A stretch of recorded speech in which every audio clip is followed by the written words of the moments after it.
G'day viewers, this is Troy from the Troy's Visual Arts channel. Yesterday I shot another vintage roll of film. This time it's a vintage Grafton Panchromatic film, 127 format, which expired in August 1953, which means it would have been manufactured roughly around the same time in 1951. So yep, another early 50s film. And there's the film and its packaging. Quite like the colours of this. Yeah, it's a British manufactured film. Can't find any information on it on the internet. Wasn't sure of what the ASA rating was, but it says on here 32 degrees, which in translation on the different sensitivity ratings translates to 100 ASA post 1960 standard, or 100 ISO. Anyway, I've shot the film and I've developed it once again in Cathanol C Delta for 12 minutes at around 19 degrees or 18.5 degrees, and sure enough I got pictures.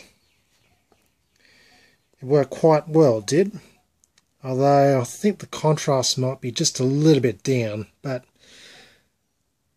I don't know, maybe I might have underdeveloped it, I don't know, but nevertheless it makes quite decent images, and when I scan these in they should look pretty good. But anyway, this film so happens to be a panchromatic film, which panchromatic film, unlike orthochromatic, is sensitive to all three primary colours, red, green and blue. So with this vintage film I decided to make a trichrome, do a few trichrome images, trichrome colour that is. And I've got about 2 black and white images here, which is the first one and the last one. But the rest of them are trichromes, which I taken with a red filter over the lens, a green filter and a blue filter. Once I scan these in and tint them their appropriate primary colours in Photoshop and overlay them on top of each other, I will get a colour picture from this 1953 expired film, which will look pretty cool.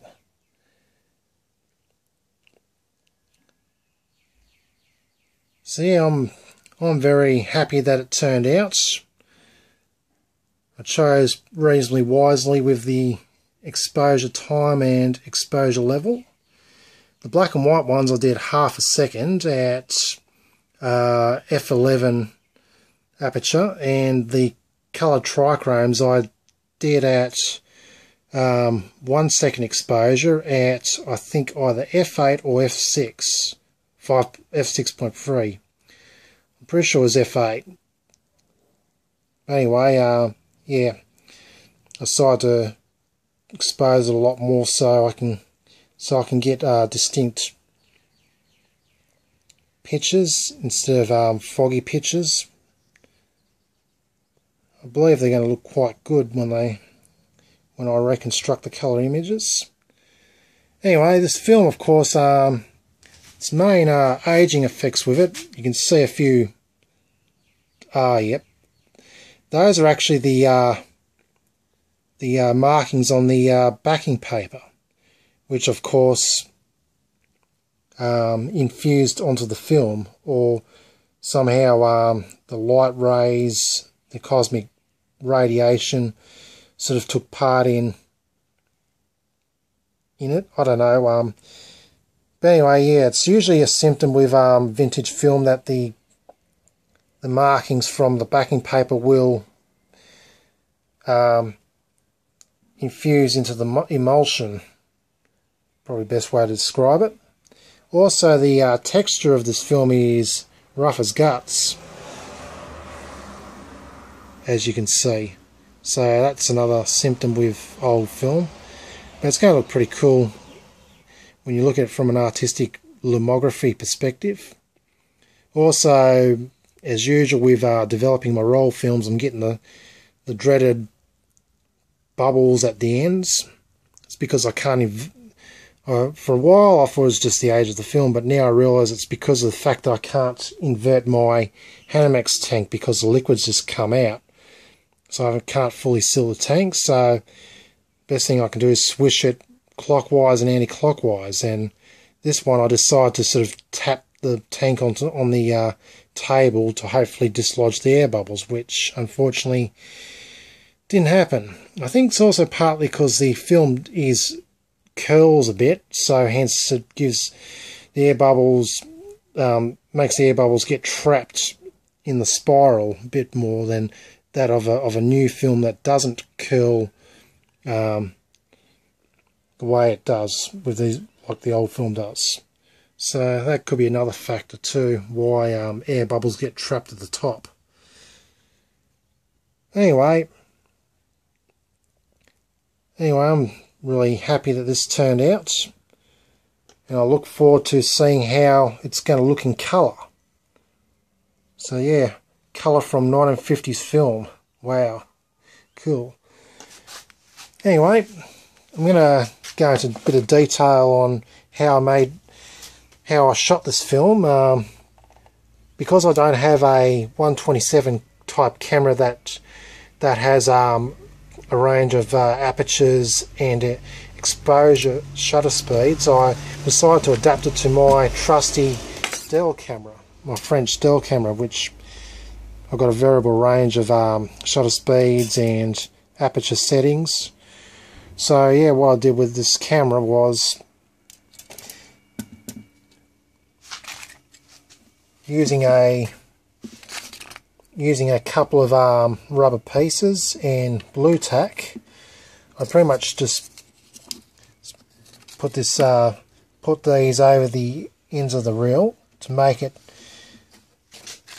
sort of fit inside the supply chamber. Pretty much putting these on makes it roughly about as big as that of a 120 film spool. So yeah, I would love to demonstrate it, but I'm doing this all single-handedly, so it makes it a lot more trickier. So basically, we'll just pretend them rubber stoppers rubber pieces are on there. I slip it inside with the rubber pieces on, inside the compartment, and then I secure it in with blue tack, and that's worked quite nicely. And I simply just roll the paper onto the 120 reel and just roll it through.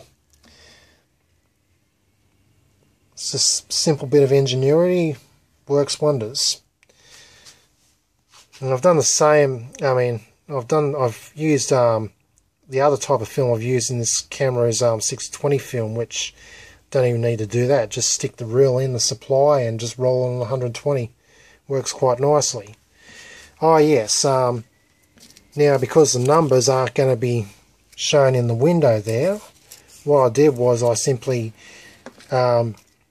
worked out the amount of turns to get it to the start of the film, which works out to about 5 turns. Then work out how many turns per exposure, which happens to vary because of the fact that as you roll, the further you roll the film, the lesser you need to turn the winder to go to the next exposure. So I sort of worked out from 11 o'clock position for the first turn, then the last turn 9 o'clock position, and it worked out quite well. As you can see, the exposures are almost evenly spaced out.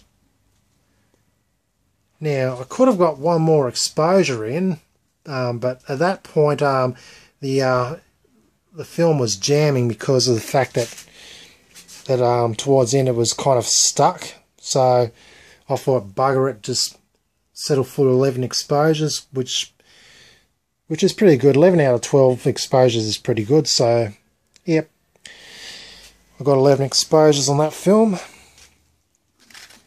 Anyway, that worked out quite well. Only the first 2 exposures were kind of conjoined together, which is not a great drama because I can fix all that. So apart from that, there's no overlapping, and I'm quite happy about that. So yeah, that's how I shot the 127 film. So I've got pretty much square images. So the film's about 46mm, I think, in width. So I get about 46mm by about 45mm pictures, almost square in shape, as you can see. So it's a bit like using it in a Kodak Star Flash camera, which gives you square pictures. Anyway, that pretty much wraps up this film. I'm quite happy it turned out. And yeah, once it dries, I'm going to scan it in and make some colour pictures from the trichromes. And yeah, just before I wrap up this this video, look what came in the mail today. Another one of my eBay orders of vintage film. This time, colour film. Vintage Kodak Color X 120 roll film. No, it's actually 620 roll film, which I of course will use in this very camera when I use it. So these are pretty old films too. One expired January 1971 and the other expired January 1966, so there's 5 years difference between the ages of these films. Now these films, I'm going to develop them in colour once I've shot them, because I've just recently bought myself a Titanal C41 colour developing kit. I'm just now at the moment sussing out the best way to use it, so because with these old films you have to cold develop them at around about 20 degrees, otherwise it'll, if you hot develop them around 37 degrees, which you do with standard modern C41 developing films, it'll pretty much ruin the films from what I hear. Now, these were meant to be developed in C22 process, but they can be cross-processed with C41 and you'll get a funky looking colour result, but when you regrade, when you adjust the colours in Photoshop, you can get it pretty much close to proper looking colours. Anyway, this wraps up my film video. Hope you enjoyed it. This is Troy from Troy's Visual Arts channel signing out.